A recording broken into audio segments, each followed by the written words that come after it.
Канададан келген хоккейный менеджер жана промоутер Джон Макинтош. Добрый день, Джон. Добрый. У меня к вам первый вопрос. Цель вашего визита в Кыргызстан, а именно в Нарынскую область? Мы получили приглашение приехать сюда. Мы неделю назад приехали, у меня была половина команды. 9 хоккеистов. Мы участвовали как легионеры на чемпионате Кыргызстана. Было вообще здорово. Мы играли здесь несколько матчей на арене, потом товарищеский матч в Бишкеке. Я тоже использовал это время, познакомиться с Кыргызстаном. Да, с культурой, с людьми. Да, и хоккейной культурой особенно. Да. Это был мой первый поездка сюда. Я хотел уточнить, в Кыргызстане есть хоккей?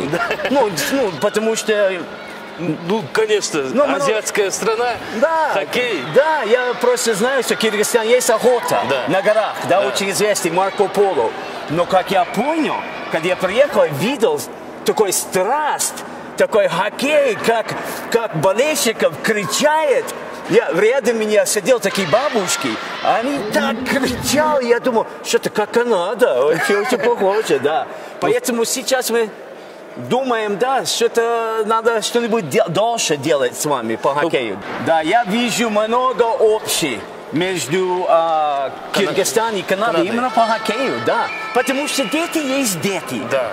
Это ваши дети, наши дети одинаково. Я видел вчера после матча одна команда, которая проиграла, я пошел раздевалка, и они плакали. Расстроены, страсть, они просто, потому что мама, папа здесь, бабушка, дедушки, они хотели победить, да? А эта страсть для победы за хоккей одинаково, как у нас Канада. Вот вы как промоутер, что хотите сделать для развития нашего хоккея?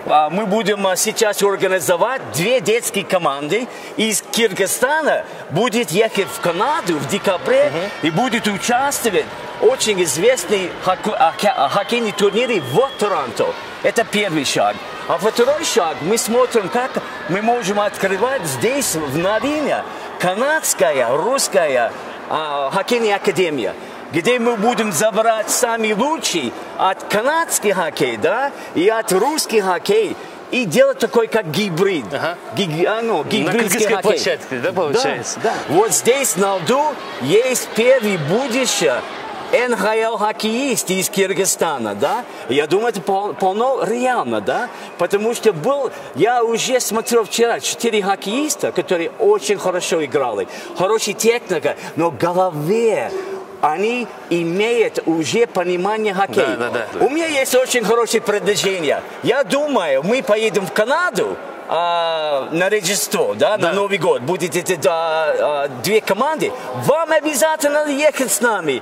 Вы так делаете такой красивый интервью, такой профессионал, как у нас Канада. Приезжайте. Будем рады. Видеоистория наша кыргызстанцы, первая поездка в Канаду. Я тоже люблю хоккей. Вот мы увидели вчера, и ребята любят хоккей. Сейчас. И ребята любят хоккей. Сейчас, получается, идет подготовка к матчу. Да. И родители любят хоккей. А если именно в нашем регионе, маленьком, люди так полюбили хоккей, то весь Кыргызстан, я думаю, откроет свое сердце именно к этому виду спорта. Будет. Рад был с вами пообщаться. Желаю вам удачи. Посидимся еще. Вам тоже. Спасибо.